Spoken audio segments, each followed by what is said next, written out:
Semar, tokoh wayang yang dikenal sebagai simbol kebijaksanaan, keadilan, dan pengayom umat manusia, memiliki peran yang unik dalam tradisi Jawa. Ia adalah tokoh punakawan yang sering dianggap sebagai titisan dewa. Tidak seperti dewa lainnya yang penuh keangkuhan, Semar memilih hidup sederhana, merakyat, dan menjadi pelayan manusia. Filosofi hidupnya yang rendah hati dan penuh kasih sayang membuatnya dihormati dalam banyak cerita rakyat.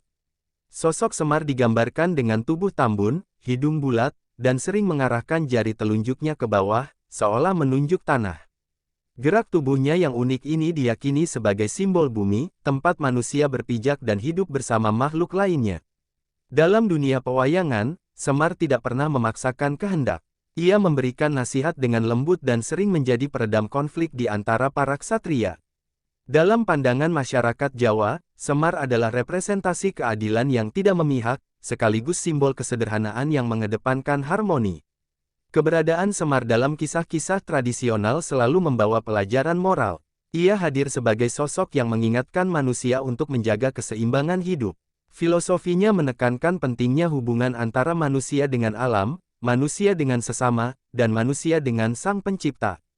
Dalam peranannya, Semar tidak hanya menjadi pelindung ksatria Pandawa, tetapi juga simbol kebijaksanaan yang melampaui batas waktu. Seiring berjalannya waktu, nilai-nilai yang dibawa Semar terus relevan. Di era modern, filosofi Semar dianggap sebagai panduan untuk menciptakan kehidupan yang adil dan seimbang. Banyak orang yang mulai menghubungkan gerak tubuh dan simbolisme Semar dengan realitas kehidupan, termasuk dalam konteks pembangunan dan tata ruang. Salah satu interpretasi menarik dari filosofi Semar ini adalah hubungannya dengan Pulau Kalimantan. Pulau Kalimantan, dengan bentuknya yang khas, sering dianggap menyerupai tubuh Semar. Jika dilihat dari peta, bagian tengah Kalimantan tampak seperti perut Semar yang tambun, sementara bentuk memanjang di sisi timur seolah menyerupai tangan yang menunjuk ke bawah. Interpretasi ini memunculkan anggapan bahwa Kalimantan adalah simbol keseimbangan dan harmoni, sebagaimana yang diajarkan Semar. Pernyataan ini menjadi semakin relevan ketika Presiden Jokowi mengumumkan rencana pemindahan ibu kota negara ke Kalimantan Timur. Banyak yang mulai mengaitkan keputusan ini dengan filosofi Semar. Pulau Kalimantan dianggap sebagai pilihan yang tepat karena mencerminkan prinsip-prinsip yang dibawa Semar, adil, bijaksana, dan membawa keseimbangan. Filosofi Semar juga mengajarkan manusia untuk menghormati bumi sebagai tempat tinggal bersama. Hal ini sejalan dengan karakteristik Kalimantan sebagai salah satu wilayah dengan keanekaragaman hayati yang tinggi. Pulau ini memiliki hutan yang luas dan menjadi rumah bagi banyak spesies endemik. Dalam konteks ini, Kalimantan dianggap sebagai pengejauhan nilai-nilai Semar dalam menjaga hubungan antara manusia dan alam. Selain itu, Semar juga mengajarkan pentingnya kebijaksanaan dalam mengambil keputusan besar. Dalam pewayangan, Semar seringkali menjadi penasihat yang menentukan arah tindakan para ksatria. Hal ini mirip dengan peran yang dimainkan oleh Kalimantan sebagai ibu kota baru. Keputusan untuk memindahkan ibu kota tidak hanya berdasarkan faktor teknis, tetapi juga mencerminkan visi jangka panjang untuk menciptakan pusat pemerintahan yang lebih inklusif dan berkelanjutan. Nilai-nilai yang dibawa Semar juga relevan dalam konteks pembangunan manusia. Dalam tradisi Jawa, Semar selalu menekankan pentingnya hidup berdampingan dengan harmoni. Prinsip ini sangat penting dalam membangun sebuah ibu kota yang inklusif dan mencerminkan keadilan sosial. Pemindahan ibu kota ke Kalimantan diharapkan tidak hanya menjadi proyek pembangunan fisik, tetapi juga menciptakan ekosistem sosial yang sehat dan berimbang. Bagi masyarakat Jawa, Semar adalah pengingat bahwa kebijaksanaan dan keadilan tidak berasal dari kekuatan fisik atau kekayaan materi, melainkan dari hati yang tulus dan niat yang baik. Filosofi ini sejalan dengan visi Presiden Jokowi untuk menjadikan ibu kota baru sebagai simbol kemajuan bangsa. Dengan dasar ini, pemindahan ibu kota ke Kalimantan diharapkan dapat menjadi awal baru bagi Indonesia. Di Istana Kepresidenan Jakarta pada tanggal 26 Agustus tahun 2019, Presiden Joko Widodo mengumumkan keputusan penting yang akan mengubah sejarah Indonesia. Dengan suara tegas, ia menyampaikan bahwa ibu kota negara akan dipindahkan ke Kalimantan Timur, tepatnya di wilayah Penajam Pasir Utara dan sebagian Kutai Kartanegara. Keputusan ini bukan tanpa alasan, melainkan hasil dari kajian panjang yang mempertimbangkan berbagai faktor strategis. Pemindahan ibu kota menjadi topik hangat di seluruh negeri. Sebagian besar masyarakat menyambutnya dengan optimisme, tetapi ada pula yang mempertanyakan kebijakan ini. Presiden Jokowi menjelaskan bahwa pemindahan ibu kota didasarkan pada 5 alasan utama: minim risiko bencana, lokasi geografis yang strategis di tengah Indonesia, kedekatan dengan kota berkembang, kesiapan infrastruktur, dan luas lahan yang memadai. Faktor-faktor ini menjadikan Kalimantan Timur sebagai pilihan yang paling ideal. Di balik keputusan ini, terselip filosofi yang mendalam. Banyak orang mulai mengaitkan pemindahan ibu kota dengan nilai-nilai yang diajarkan oleh Semar. Seperti Semar yang melambangkan keseimbangan, Kalimantan dipilih karena memiliki potensi untuk menciptakan keseimbangan baru dalam pemerintahan dan pembangunan. Posisi Kalimantan yang berada di tengah Indonesia diharapkan menjadi simbol keadilan dan persatuan.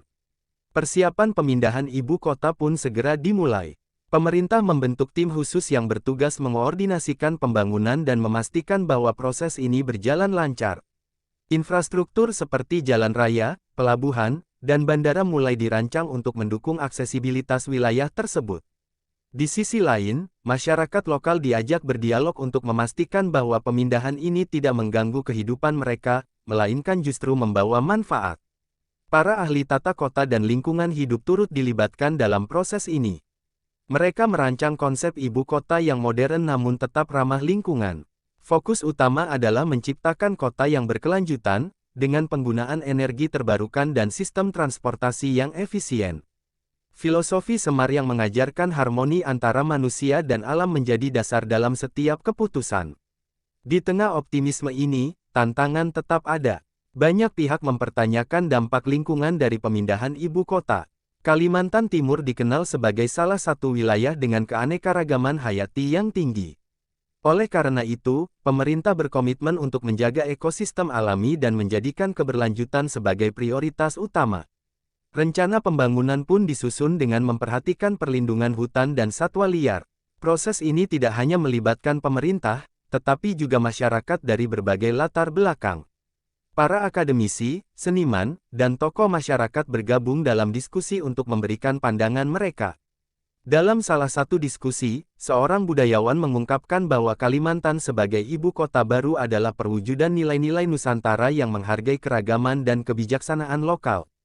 Di sisi lain, para pekerja konstruksi mulai mengerahkan tenaga mereka untuk membangun infrastruktur dasar.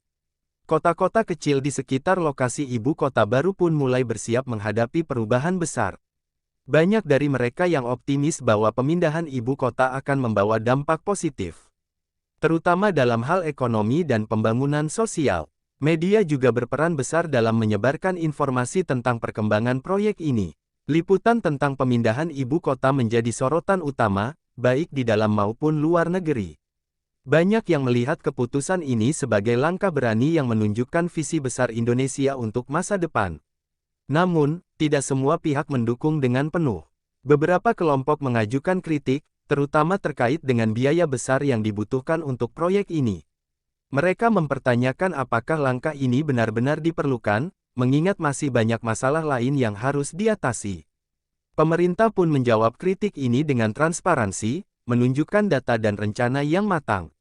Di luar kontroversi, semangat untuk membangun ibu kota baru terus menguat. Para arsitek dan desainer mulai menggambar rancangan kota yang tidak hanya indah, tetapi juga fungsional.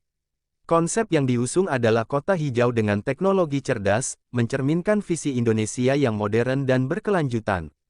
Selama proses ini, cerita tentang filosofi Semar terus bergema.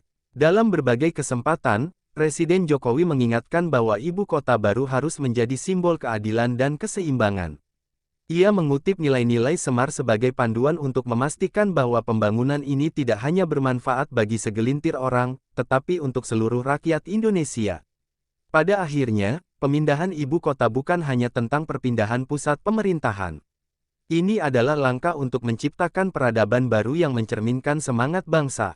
Dalam narasi ini, Semar menjadi simbol yang menginspirasi perjalanan besar menuju masa depan yang lebih baik. Pulau Kalimantan, dengan keunikan bentuknya, menjadi sorotan dalam narasi pemindahan ibu kota.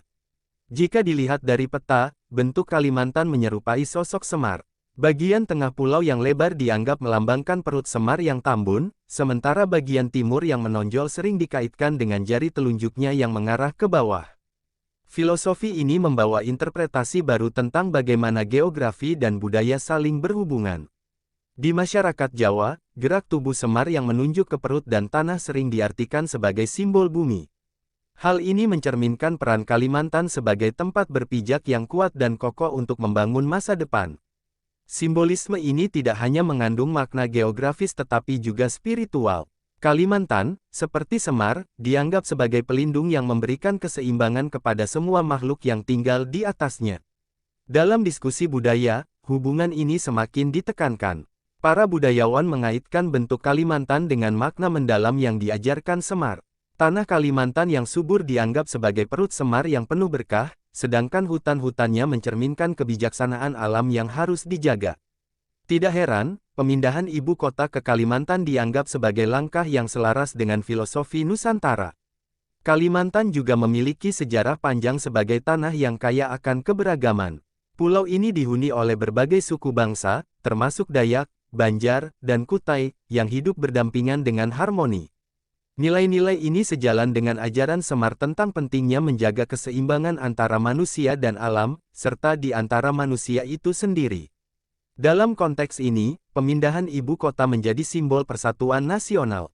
Para arsitek dan perencana kota mengambil inspirasi dari filosofi Semar dalam merancang ibu kota baru. Mereka menempatkan nilai keseimbangan dan keberlanjutan sebagai prinsip utama. Kota ini dirancang untuk menjadi pusat pemerintahan yang modern tetapi tetap menghormati tradisi dan alam. Hutan-hutan yang ada tidak akan ditebang sembarangan, melainkan dijadikan bagian dari tata ruang kota. Dalam cerita rakyat, Semar sering digambarkan sebagai tokoh yang sederhana tetapi memiliki kekuatan besar. Hal ini mirip dengan Kalimantan yang selama ini kurang mendapat perhatian sebagai pusat pembangunan nasional. Dengan pemindahan ibu kota, Kalimantan diharapkan dapat menunjukkan potensinya sebagai pilar kemajuan Indonesia. Namun, ada tantangan besar yang harus dihadapi. Banyak pihak mengkhawatirkan dampak lingkungan yang bisa ditimbulkan oleh pembangunan besar-besaran. Dalam diskusi-diskusi publik, muncul desakan untuk memastikan bahwa pembangunan ini tidak merusak ekosistem Kalimantan. Pemerintah pun merespons dengan komitmen untuk menjadikan ibu kota baru sebagai kota hijau yang ramah lingkungan. Simbolisme Semar kembali menjadi panduan dalam menghadapi tantangan ini. Sebagai tokoh yang melambangkan kebijaksanaan, Semar mengajarkan bahwa setiap keputusan harus diambil dengan mempertimbangkan keseimbangan. Pembangunan ibu kota baru pun dirancang dengan prinsip keberlanjutan, memastikan bahwa manusia dan alam dapat hidup berdampingan. Selain itu, Kalimantan dipilih bukan hanya karena letaknya yang strategis tetapi juga karena potensinya untuk menciptakan pusat pemerintahan yang inklusif. Dalam pewayangan, Semar dikenal sebagai tokoh yang merangkul semua golongan. Filosofi ini menjadi pedoman dalam membangun ibu kota baru yang dapat mencerminkan semangat persatuan Indonesia. Di tengah semua ini, masyarakat lokal memainkan peran penting. Penduduk asli Kalimantan, termasuk suku Dayak, diundang untuk berpartisipasi dalam perencanaan dan pembangunan. Hal ini tidak hanya menunjukkan penghormatan terhadap budaya lokal tetapi juga mencerminkan ajaran Semar tentang pentingnya melibatkan semua pihak dalam menciptakan harmoni. Pembangunan ibu kota baru juga membuka peluang bagi masyarakat lokal untuk meningkatkan taraf hidup mereka. Dengan adanya investasi dan infrastruktur baru, banyak peluang kerja yang tercipta. Namun, pemerintah memastikan bahwa proses ini tidak mengorbankan identitas budaya lokal. Sebaliknya, budaya lokal dijadikan aset yang memperkaya ibu kota baru. Pembangunan ibu kota baru di Penajam Pasir Utara dan Kutai Kartanegara dimulai dengan persiapan besar-besaran. Infrastruktur dasar seperti jalan, jaringan listrik, dan sistem air bersih dibangun untuk mendukung aktivitas pemerintahan. Para ahli tata kota merancang konsep kota hijau yang berkelanjutan, dengan mengutamakan efisiensi energi dan pelestarian lingkungan. Masyarakat lokal dilibatkan dalam diskusi untuk menjaga keharmonisan antara pembangunan dan budaya setempat. Pemerintah juga mengadakan program pelatihan bagi penduduk agar mereka dapat berkontribusi dalam berbagai sektor, dari konstruksi hingga layanan publik. Dalam setiap langkahnya, filosofi Semar tentang keadilan dan harmoni menjadi pedoman. Pemindahan ibu kota memberikan ruang bagi budaya lokal untuk bersinar. Tradisi suku Dayak, Banjar, dan Kutai diintegrasikan ke dalam identitas kota baru. Upacara adat dilakukan untuk menghormati alam sebelum pembangunan dimulai. Kota baru mulai menunjukkan wajahnya sebagai pusat pemerintahan yang modern, hijau, dan berkelanjutan. Gedung-gedung pemerintahan telah selesai dibangun, dilengkapi dengan teknologi pintar. Pusat-pusat inovasi didirikan untuk mendorong pengembangan teknologi dan ekonomi kreatif. Namun, tantangan tetap ada. Pemerintah menghadapi kritik tentang biaya besar dan risiko terhadap lingkungan. Meskipun begitu, pembangunan terus berjalan dengan fokus pada transparansi dan akuntabilitas, menjaga kepercayaan publik terhadap visi besar ini. Selain itu, seni dan kerajinan lokal dipromosikan sebagai bagian dari identitas ibu kota baru. Pemerintah juga bekerja sama dengan masyarakat adat untuk menjaga hutan dan satwa liar, menjadikan Kalimantan sebagai pusat konservasi yang mendukung keberlanjutan. Semar, sebagai simbol kebijaksanaan dan keadilan, terus menjadi inspirasi dalam pengelolaan ibu kota baru. Nilai-nilainya diterapkan dalam kebijakan publik yang mengutamakan inklusivitas, keadilan sosial, dan pelestarian lingkungan. Kota ini dirancang bukan hanya sebagai pusat pemerintahan, tetapi juga sebagai teladan bagi pembangunan di wilayah lain di Indonesia. Kalimantan Timur menjadi pusat perhatian dunia, membuktikan bahwa Indonesia mampu membangun kota modern tanpa mengorbankan nilai tradisi dan lingkungan. Dengan filosofi Semar yang menjadi landasan, ibu kota baru diharapkan menjadi simbol persatuan dan kemajuan bangsa.